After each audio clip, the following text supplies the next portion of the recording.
Hi guys, so I'm gonna do a review and demo today, in comparison actually, on I only have two out of the three, L'Oreal subsidiary products, and that's Giorgio Armani Maestro Fusion Makeup and Maybelline Dream Wonder Fluid Touch Foundation.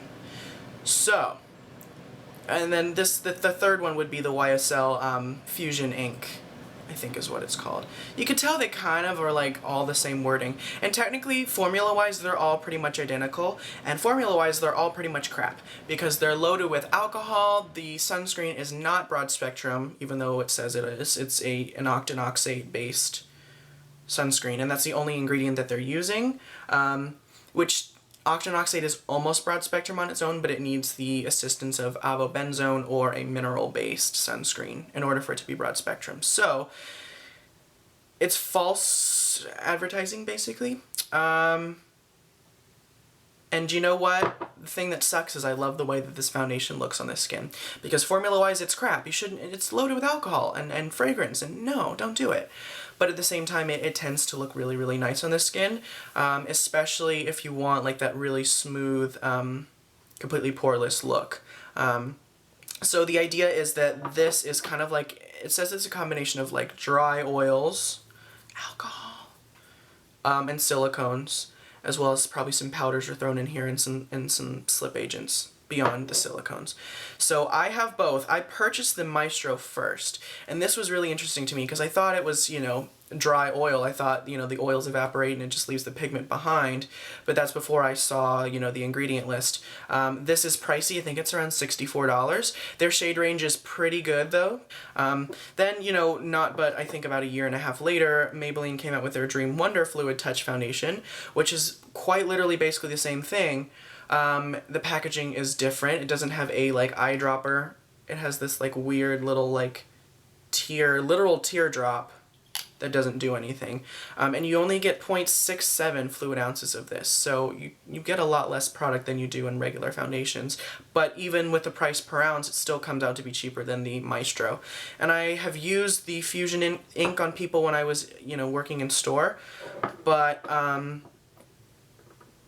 I didn't feel the need to buy it because I'm like, well, I have two out of the three. What's the difference? So I actually have my Armani Maestro shade is 4.5. And then my Maybelline Dream Wonder foundation shade is 60 Sandy Beige because Maybelline did not make a color for me that would suit my undertones but also be light enough. So my Maestro is a little light for me, and my Fusion Ink, my Dream Wonder is actually a little dark for me. So I actually just combine them on the back of my hand and mix it together. So why would someone buy this? And who would this be good for? I'm going to apply it.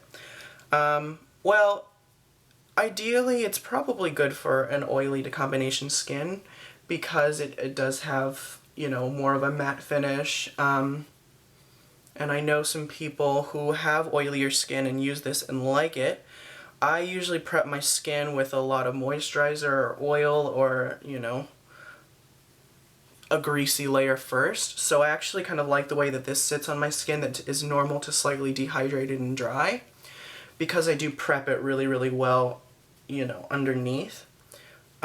So because of the greasiness, if you will, that I have underneath my foundation, it tends to go on a little more satiny, a little bit more less matte, let's just say that. And the reason I bought the Maestro is originally I bought it about a year ago. I was thinking that, oh, hey, you know what? I have heard about this, but I've never tried it. So I went to an Armani counter. The girl that helped me there was incredibly nice. We couldn't find a shade that matched perfectly for me. There was a shade that was much closer to this, and a shade that was, well, this one is what I bought. Originally I bought the darker one first, and then I exchanged it for the lighter one. And when she put it on my skin, I had no pores, my skin was completely smooth and airbrush looking, and completely just like all even toned. You know, this gives you a good medium coverage if you build it up. So as you can see, it really is evening out the skin quite well. and I kind of am just, you know, haphazardly buffing this on, but it kind of just does a lot of the blending for you, you know. And I've applied this with my fingers and it looks great as well. Flat foundation brushes, it looks good as well. But this is the kind of finish you're going to get. It's definitely more of a matte. It's more of like a velvety kind of, you know, it doesn't have any glow to it by any stretch of the imagination, but it's also not incredibly flat. You still have some dimension left to the skin. So, you know, with that said, I think if you have oily or combination skin, this would be, you know, something you would want to look into, you know, based on the fact that it is a matte finish. You could of course powder it, and I have powdered it before, and it looks good, and it doesn't change much about the foundation, except that it helps it wear a little bit longer. If you're drier skin like me, I would say just prep it really well with like a nice moisturizer underneath or an oil, and then it's just gonna keep it from looking as matte, or, you know, the alcohol in there won't absorb into the skin as much. It'll kind of have to fight through that oil first, so it won't be as like drying looking on the skin. Now, with that said, I do take really good care of my skin. I exfoliate a lot with acids and that sort of thing, so I don't have a lot of dry flakiness for this to cling to. On the occasion that I do have dry flakiness, this does tend to stick to those areas. So you want to make sure your skin is prepped really, really well, regardless of your skin type, because you can be a grease ball and still have dry, dehydrated bits because you don't exfoliate properly. I'm sure you could use a primer with this and it would be fine, but I don't really feel the need to, especially since this foundation is loaded with silicone.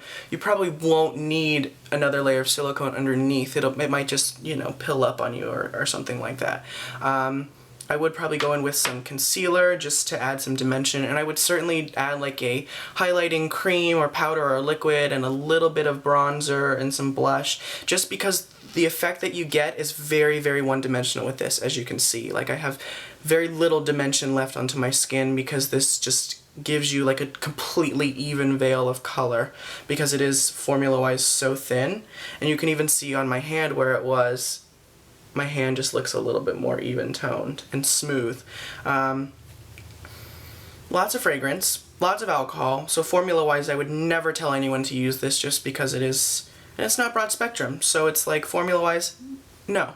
But if you want this smooth effect on the skin, because it certainly does provide that, and you want it to be more of like a velvety matte finish, I wouldn't even say velvet matte, because it doesn't have as much, you know, smoothness and satin texture to it. It's really just completely airy smooth. So if that's something you want, it's certainly a good foundation. Just make sure you prep it really well regardless of your skin type, and make sure you're wearing a separate sunscreen underneath, just because this is not going to provide you the broad spectrum that you're looking for. And the same thing would go for the YSL Fusion Ink, because it is almost an identical formula. And then, you know, with that said, comparing them, which one to get, the Maestro has a better shade range. Most of the shades don't go as pink as the Maybelline, and that's just a given with most drugstore foundations. They always go really pink. But the Dream Wonder is also much less expensive, and even price per ounce, it's still less expensive. It's more easily accessible. It won't cost you as much money. So if you can find a shade in this, by all means, this is the one to go to. But if you can't, and you want the same effect, you're gonna have to shell out for the Maestro or the Fusion Ink. So hopefully that helped. Hopefully that was exciting. If it was not sufficient, please leave your questions below and I'll try to answer them. Yeah, I'll talk to you guys really soon. Bye.